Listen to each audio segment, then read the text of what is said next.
ఎట్లా ఉంది పెద్ద ఎట్లా ఉంది పరిస్థితి? ఏం లేదు. కాంగ్రెస్ వచ్చి నుండి మొత్తం రియల్ ఎస్టేట్ పడిపోయింది, రైతులకు అది గోస ఉంది, ఏం లేదు. ఇది చేసింది లేదు, పీకింది లేదు రేవంత్ రెడ్డి. ఎందుకు నేను అన్ని చేస్తున్నా అంటుండు కదా, ఒక పక్క పింఛన్ ఇస్తున్నా అంటుండు, రైతు బంధు 26వ తారీఖే పడే అంట. ఆయన పింఛన్ ఎంత వస్తుంది అడగాలి, 2000 వస్తున్నాయి. రైతు భరోసా రాలే, రాలే. మెసేజ్ చూస్తావా ఫోన్లో? రాలే, ఏది రాలే మాకు. రాలే చూపిస్తాను. ఏ మెసేజ్ లేదు, ఏది లేదు. ఒకటి నాతల్లగూడెం, పొదటూరు, ఎదులగూడెం ఒలిగొండ మండలం 37 గ్రామ పంచాయతీలు. ఒక రెవెన్యూకు 3 ఊర్లు పడ్డది అంతే. ఒక రెవెన్యూ కింద ఒకటే ఊరు అనుకోవాలి, అది పడ్డది అంతే. ఏం లేదు, ఆడ ఏం చేయలే, ఏం బీకలే, ఏం చేయలే, ఏం చేయడు. కాని పని 2 రోజులు అయితే ఆయన దిగిపోతాడు. లేదు. ఇప్పుడు బట్టి విక్రమార్క, పొంగులేటి శ్రీనివాసరెడ్డి ఎవరో ఒకరు ముఖ్యమంత్రి. రైట్. ఎట్లా చెప్తున్నావు? ఇప్పుడు ఇంకా 5 సంవత్సరాలు పరిపాలించాలి కదా ముఖ్యమంత్రి అయినా. వాడు రేవంత్ రెడ్డి పుట్టుకోబెట్టిండు, తిన్మార్ మల్లానని ఆయన సపోర్ట్ చేసుకొని రెడ్డి వాళ్ళని విమర్శించిండు. రెడ్డి వాళ్ళు ఎందుకు ఎవరైనా బాగుపడతారా అంటే తీన్మార్ మల్లన్నకు అనం అని చెప్పింది రేవంత్ రెడ్డి. పక్కా అది పక్కనే ఆడు వాడు అన్న రెడ్డి పుట్టుకోవచ్చిండు. మా రెడ్డి పుట్టుక వాస్తవం ఆడు పక్క. ఒక కుమ్మం అనిల్ రెడ్డి మా ఎమ్మెల్యే, ఆయన వ్యతిరేకించిండు. నువ్వు రెడ్డి వాళ్ళు అన్నది కరెక్ట్ కాదు, నేను తడుచుకుంటే మీరు ఏం చేయలేరని చెప్పిండు. అదొకటి మాత్రం వాస్తవం. ఏ ఎమ్మెల్యే వ్యతిరేకించలే. అది రేవంత్ రెడ్డి ఎందుకు వ్యతిరేకిస్తాడు? స్పందిస్తలేడు కదా దాని మీద. స్పందిస్తానంటే ఇప్పటికి 30 సార్లు పోయిండు ఏడికి, ఢిల్లీకి, ఓరి రాహుల్ గాంధీ దగ్గరికి. ఒకనాడు కూడా పర్మిషన్ లేని ఆయనకు రమ్మని 30 సార్లు పోయిండు, వచ్చిండు.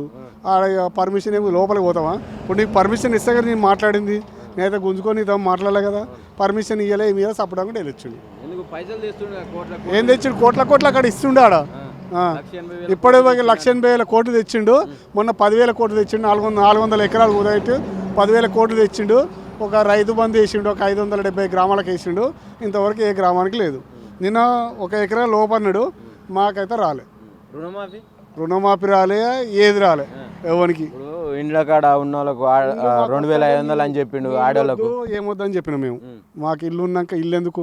ఆయన ఇచ్చే 5,000కు 5 లక్షలకు ఏదో అడుగు, ఆడవాళ్ళకు వాళ్ళకి వచ్చిన అడుగు. ఇక్కడ ఏం రాలే మా ఊరికి.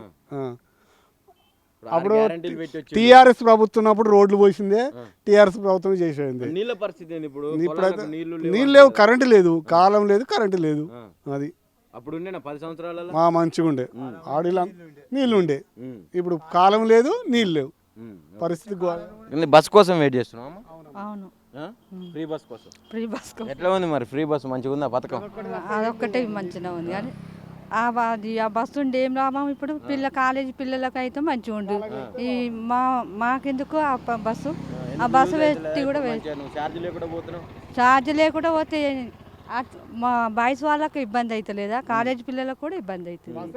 మరి ఎట్లా ఇప్పుడు గ్యాస్ వస్తుందా? ఫ్రీ గ్యాస్, కరెంటు 2,500 ఇస్తున్నాడు మీకు. లేదు. పెద్ద మనిషి పెన్షన్ వస్తుందా? వస్తుంది. ఎంత వచ్చింది? 2,000. 4,000లోనే కదా పింఛలు. 4 రూపాయలు కూడా ఎక్కువ లేవు. ఎందుకని ఇస్తలేరట ఆడ.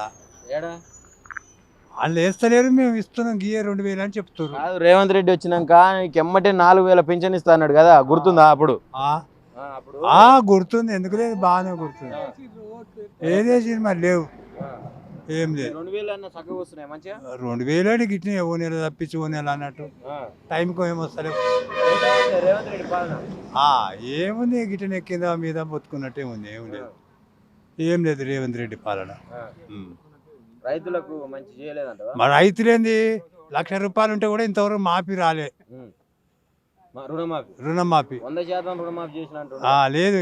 నేనే ఉన్నా 1,00,000 రూపాయలకు, నేను 1,04,000 బాకీ ఉన్నా, ఇంతవరకు లేదు. మరి ఏం చేయాలి, ఏమని చెప్పుకోవాలి? ఏముంది ఇక గదే పరిస్థితి. పోతాడు, ఏముంది ఇక అంతే. ఇక సర్పంచ్ ఎలక్షన్లు వస్తున్నాయంట కదా. వస్తున్నాయి.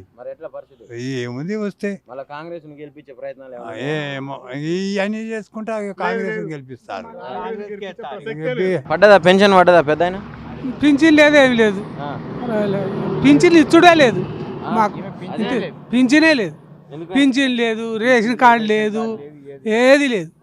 వచ్చే చూడన్నాను, ఇది వరకు పింఛన్ లేదు, రేషన్ కార్డు లేదు, రైతు బంధు లేదు, ఎకరం ఉన్నా కానీ నాకు ఒక్క ఎకరం ఉంది, ఆ ఎకరానికి కూడా వాళ్ళే అది తీసుకుంటే లోన్ తీసుకుంటే అది మాపు కాలే. నువ్వు టీఆర్ఎస్ పార్టీ అయినా ఏం ఆయన రేవంత్ రెడ్డి మొత్తం చెప్తుంటే అన్ని ఇచ్చినా అని చెప్తున్నా, నువ్వేం కాలేదంటున్నావు. గెలుస్తాను అని ఈ కాంగ్రెస్కి వేసినాం, కాంగ్రెస్ గెలిపించినాం, కాంగ్రెస్ కోటేషన్ గెలిపించినాం. ఇప్పుడు మొత్తం మొడ మీద తడి పట్టేసి వేసి పరిస్థితి ఎట్లా ఉంది? ఇక పరిస్థితి అది ఇచ్చనే మా మేము ఇక సపోర్ట్ చేయకున్నాం. ఇప్పుడు మళ్ళీ పడితే మాత్రం వెయ్యం ఓట్లేదు. ఎందుకే మరి కావాలి మార్పు కావాలని ఓట్లేసి మంచి చేసి చేద్దాం కదా, మరి మంచిగా చేయడా వేస్తామా?